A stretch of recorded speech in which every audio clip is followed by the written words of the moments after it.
Part of being a pastor is needing to read very widely.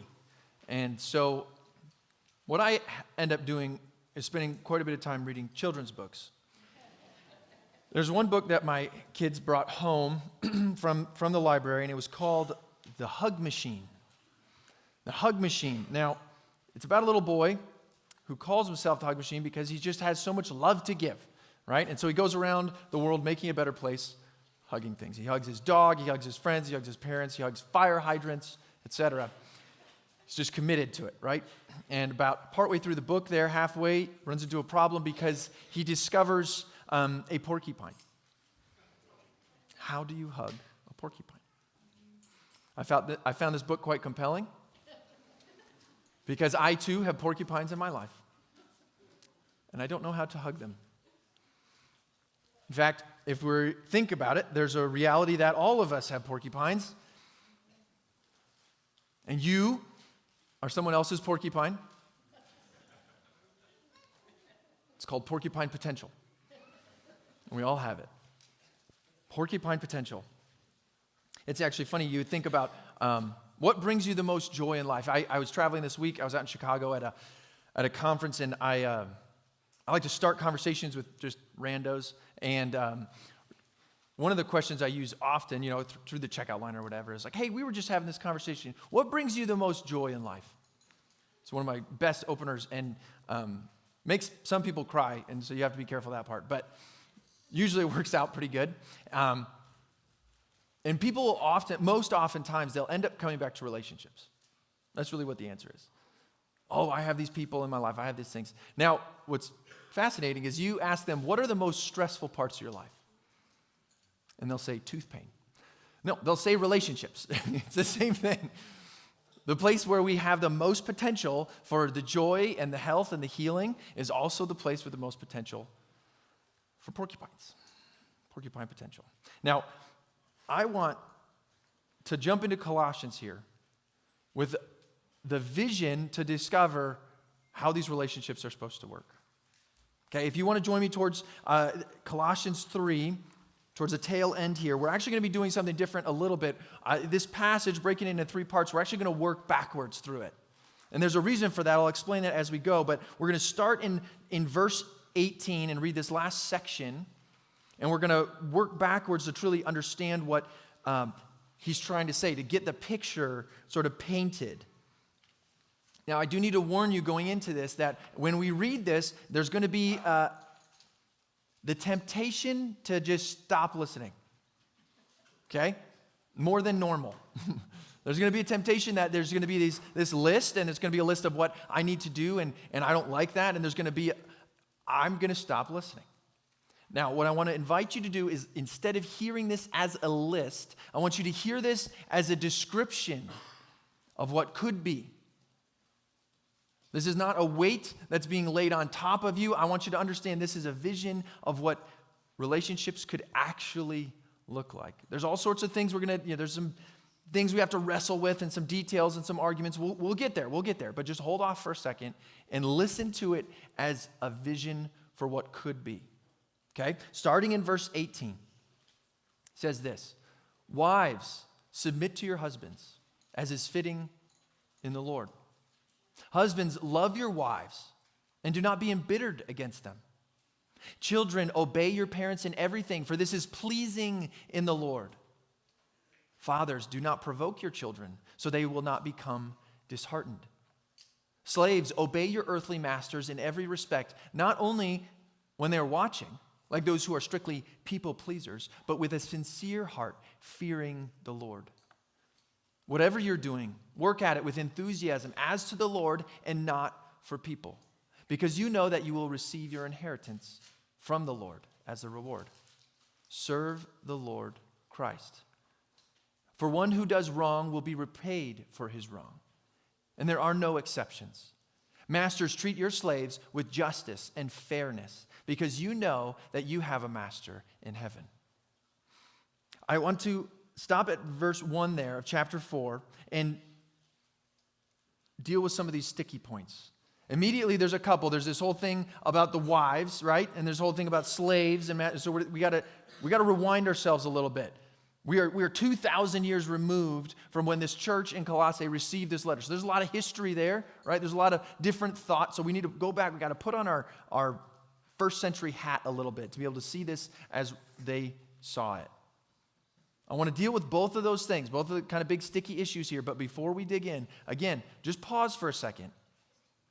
And I want you to imagine if this description of these relationships could actually be true about your life.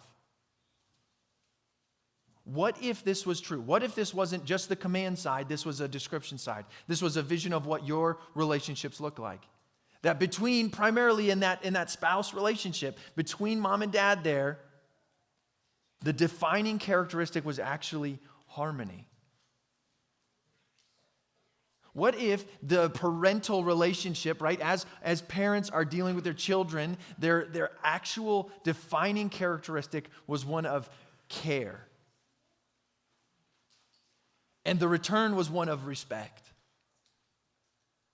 This vision for a family that actually had a designed intention for reverence to God.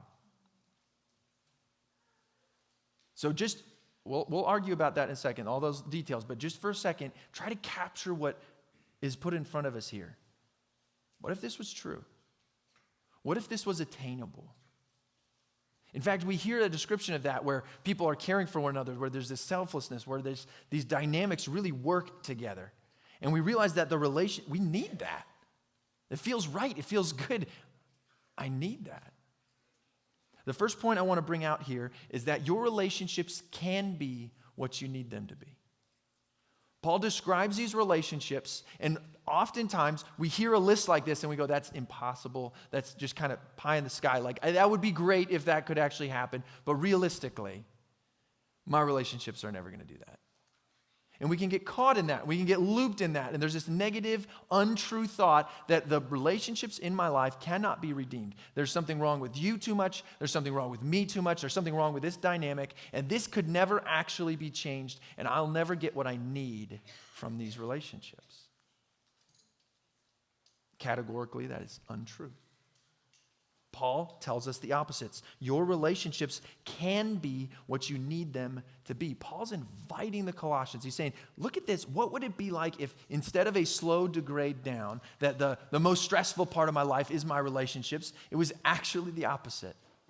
That the health and the healing had an upward trend in your life. That the relationships you have would actually grow upward. They would pour into you. He begins to express this, and it's not long before you realize that what he's describing here is going to cost you, though. There's a cost to be healthy. There's a cost to healing. There's a cost to have relationships that work this way, and it's expensive. He says to the wives, the cost of making this relationship work the way it's supposed to is yourself. And he says, husbands, the cost for you to make this relationship work the way it's supposed to is yourself.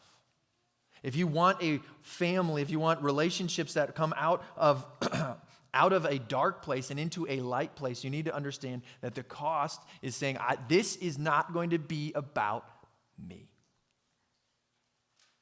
If everyone has that outward-facing view, suddenly you're on a different trajectory.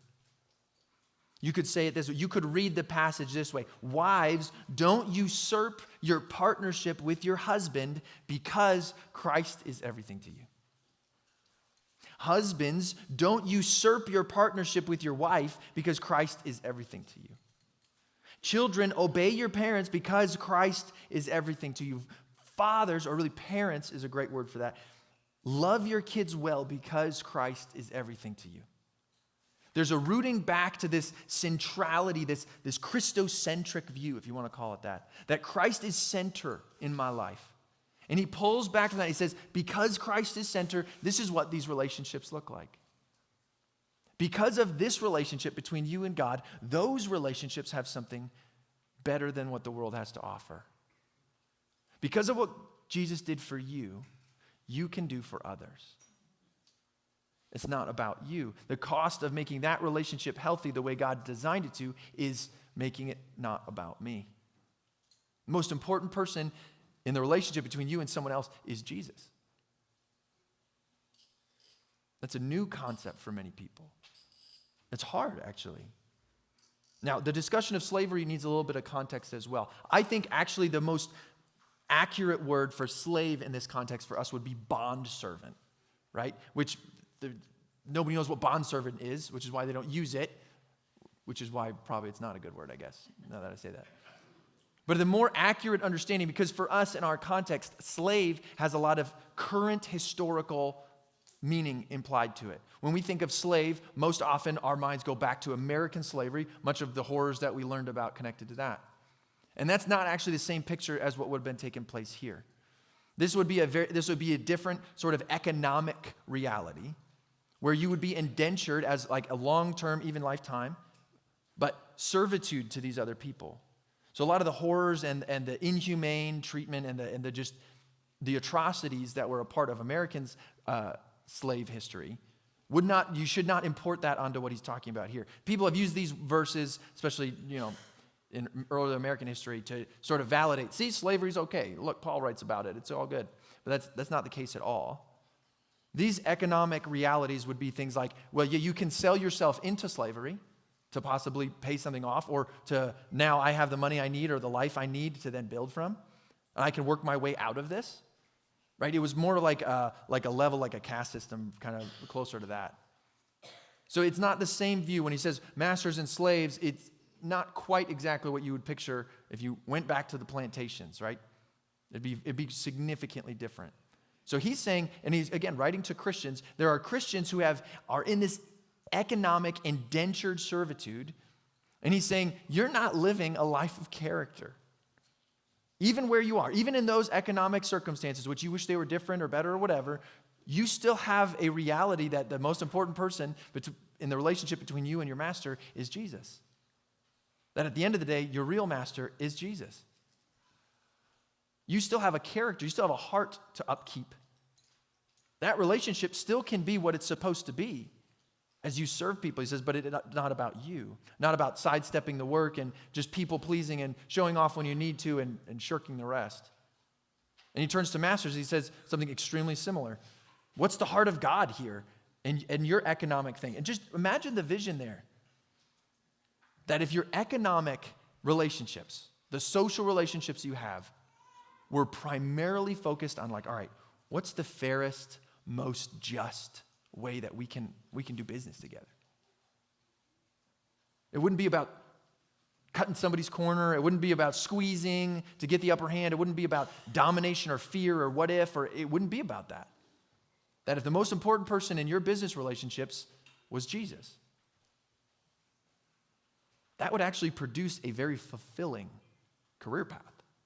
It would produce a very fulfilling social circle. Those relationships would be what you would need them to be. There's a vision for that. There's a possibility for that. So you're there and you're sitting, you're going, okay, my relationships aren't what I want them to be. How do we get there? What needs to change to move into that? The few verses right before that explain. Look at verse 15 with me. He says, let the peace of Christ be in control in your heart, to which you were called one body, and be thankful. And then verse 16, let the word of Christ dwell in you richly, teaching and exhorting one another with all wisdom, singing psalms, hymns, and spiritual songs, all with thanks in your heart to God. Verse 17, and whatever you do in word or deed, do it in the name of the Lord Jesus, giving thanks to God the Father through him. So he uses this peace of Christ and this word of Christ and this name of Christ. There's these commands in here. Here's the point, that our relationships can be what we need them to be, but preceding that, we need our heart to be what it can be. Like we need a heart that isn't going to steer us poorly. If you look at your relationships, and I know there's always blame on both sides of the table, right? There's always blame on the other person. There's people who have done wrong things, and okay, but we're not talking about them. I'm talking to you, right? So here's what we're dealing with. In your own heart, are these things true about you?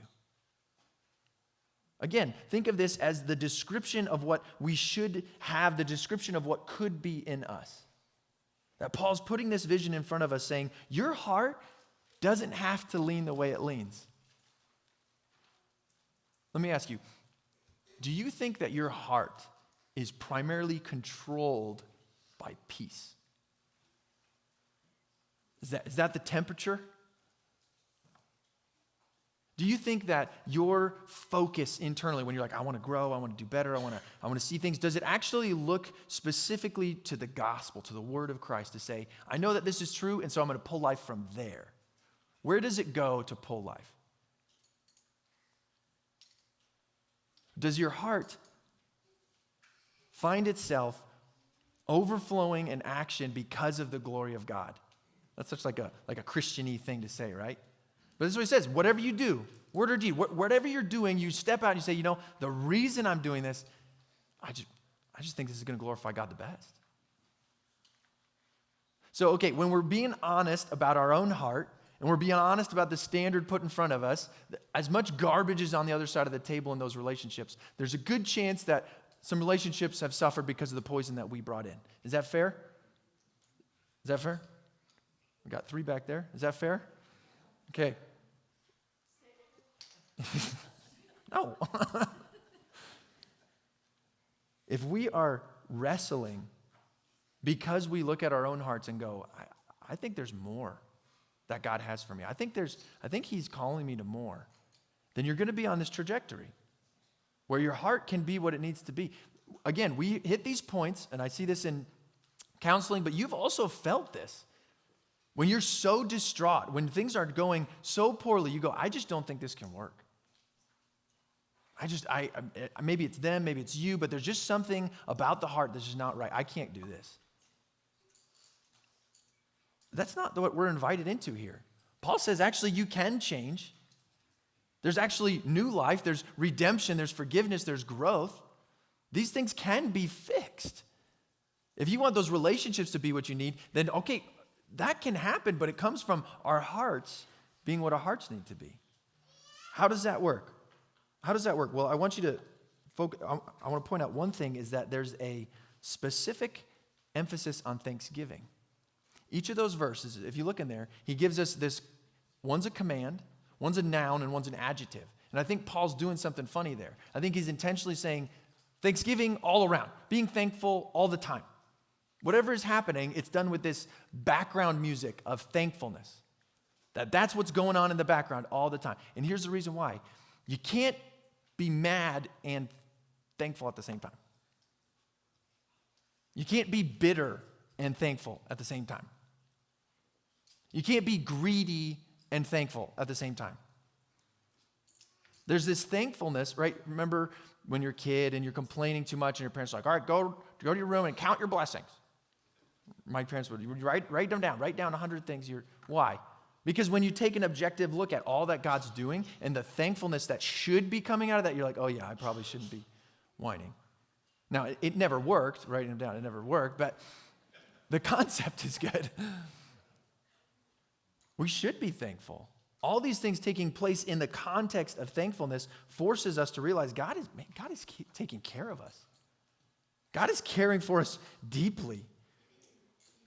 And the reverse is true. If you go and you trace back the reason you're not thankful, what would need to change to make you thankful? If you go back and you realize where the leak is in your heart, you're going to find a culprit there.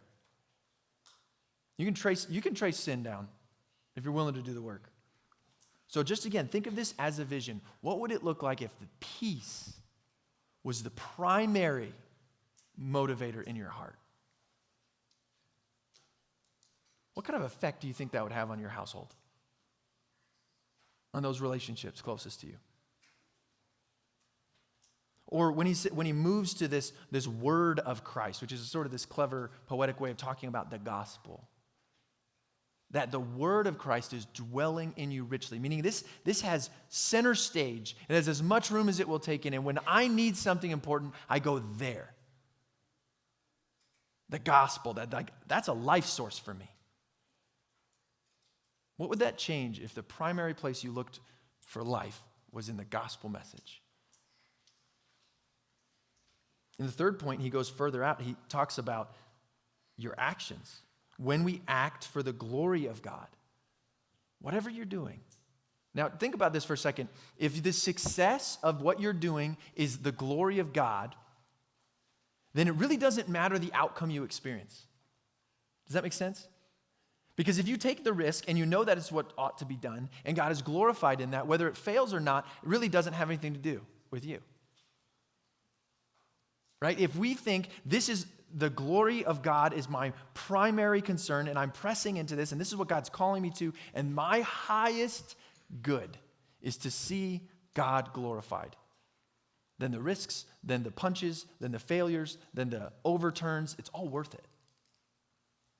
Really what happens is God will move you. If that's your desire and you're pursuing this, God will move you so that your purpose and your design and your opportunities will be aligned. Think about this for a second. Your purpose in life, to glorify God, and your design to do so intentionally, unfolding in the opportunities that are in your life, that's God's will here. Now, what we don't necessarily like is along the way, God will correct the opportunities that I thought I deserved, right? And God will sort of inform us of the design I thought I had. And God will maybe correct the purpose that I was hoping I would fulfill. And we realize, no, God is active in my life now on purpose. And he's given me what I need to do to honor him right now on purpose, that the Spirit of God working through me now will glorify him. I want to get a little nerdy with you, okay? I got a couple things. One is, verses 16 and 17, they use a passive voice, is what it's called. You have an active voice and a passive voice. The passive voice here, it says, let the peace of Christ be in control in your heart. Or let the word of Christ dwell in you richly. And that assumes a couple things, meaning like the action of this, it's taking place here, but from the outside. Now, I think if we were writing this is what we would say. We would say, make the peace of Christ be in control in your heart. We would say, make the word of Christ dwell in you richly. Make it happen. Go, do it, now, faster. And we would sit there and we'd be like, okay, the peace of Christ is dwelling. I'm at peace. I'm trying to relax, you know? That's what we would live in. It would be this forcing of, how can I earn this? How can I make it happen? But the reality is that God does it in us. What if your approach to these things was to relax? Like, I'm just being honest. Y'all are a little uptight. What if God was doing something and it wasn't as much about me forcing myself to make it happen as it was about pursuing God by letting go of some other things? Like if you had margin to sit and wait for God, to see what he's doing. A lot of us, I'm going to do this and I'm going to do that and I'm going to make it happen. Okay, what if you took 10 minutes that was just deep breathing and focusing on verses like these? Just letting God work. Instead of trying to steal it from him to make it work your way, what if it was all about setting your mind on what he was doing? The passive sense here is really important because it frames you as the person who's not in control. How much of your effort is spent trying to control things that number one, you won't, and number two, you shouldn't try? And then we wonder why our heart's not at peace. I think it's important. Y'all need to relax. The second little nerdy thing is that Paul structures all these verses. There's a theology that sort of is central to the whole book, but in this passage you see it pop out quite a bit. All of these things have a sort of a landing place in the body. Meaning, you need to act this way, you need to live this way, you need to do these things. These are really great for you, but guess what? If you don't, the body will suffer. You need to do these things. It's very important. You know why? Because the body's relying on you. There's sort of a church view that these things take place in the context of the church. There's a oneness. There's a unity. There's a bond that needs to be upheld and treasured. That's the heart behind all these things, where he's writing to the Colossians saying, you guys need to understand that God's working in you, and that's for your benefit, but it's also for the benefit of the church. And this is not just in the book. Like, we've seen this. Like, you know this about people who show up and they get involved and they truly look to find the healing presence of Jesus amongst his people, and their lives change. Right? Kurt was up here a few minutes ago. Just get that guy going on it. He'll go and go and go and go. That's his story. That's my story. That's your story.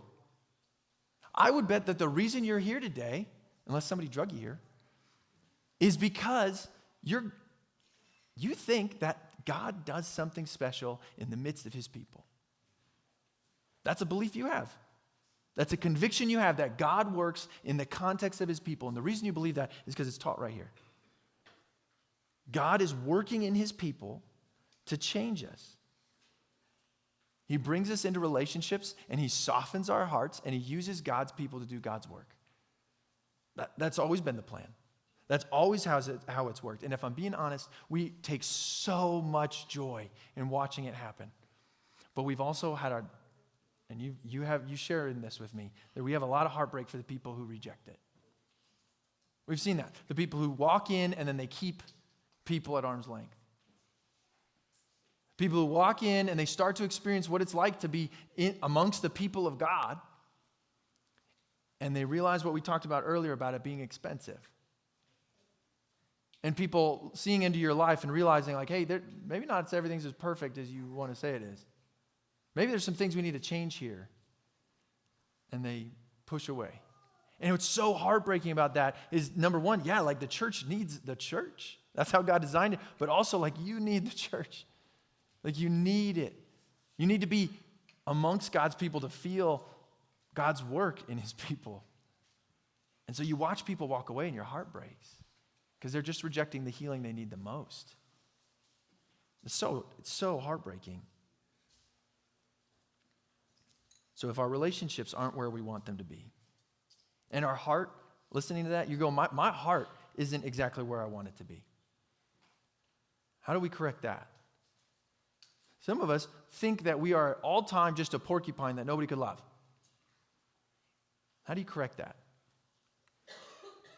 This last section here, God says that you could be the person that we need you to be. I want you to follow the structure there a little bit, where Paul says the relationships that I'm describing, that it's possible that those relationships in your life don't have to be this drain. That they can be what you need them to be. And it's possible, looking deeper, that the reason that those are broken, your heart where it's at, and it's hurt and it's broken, your heart can be what you need it to be. And tracing that back even further, there's an identity piece where he says, the reason your heart's acting that way is because internal to you, the person who you actually are. I have some great truth about that you are not believing. You can be the person that we need you to be. That's the reality of the church, is that we rely on one another. That when you are not pursuing Jesus as you are, I feel that. I need you to be somebody, because it's together that we're going to walk this out. That's a good thing. That's a design. We're going to get into this thing. But I wanted you to see that the identity that you're living out has been handed to you probably. All of us are on this path, and we're living out this identity. Maybe it's been given to you and you've accepted it. Maybe it was told to you and you rejected it and you ran the other way. But many of us are on this path of living out an identity without maybe ever clarifying exactly why. Who are you? How would you answer that question? Well, I'm a mom, or I'm a dad, I'm a brother, I'm a sister, I do this kind of work. Okay, but deeper than that. Who are you in this world? What do you stand for? And you think back, and there are things that were told to us, and we just accepted them. And there are things that were argued to us, and so we believed them. And there are things that were used to explain with words, but there was also times where we were treated certain ways, and that taught me something, and so I ran with it. Some of us were told that we wouldn't ever be anything, and we believed it. And some of us were taught that no, you're supposed to be the peacemaker here. Everyone else has all these other problems, but what you need to do is make sure that everybody stays happy in between.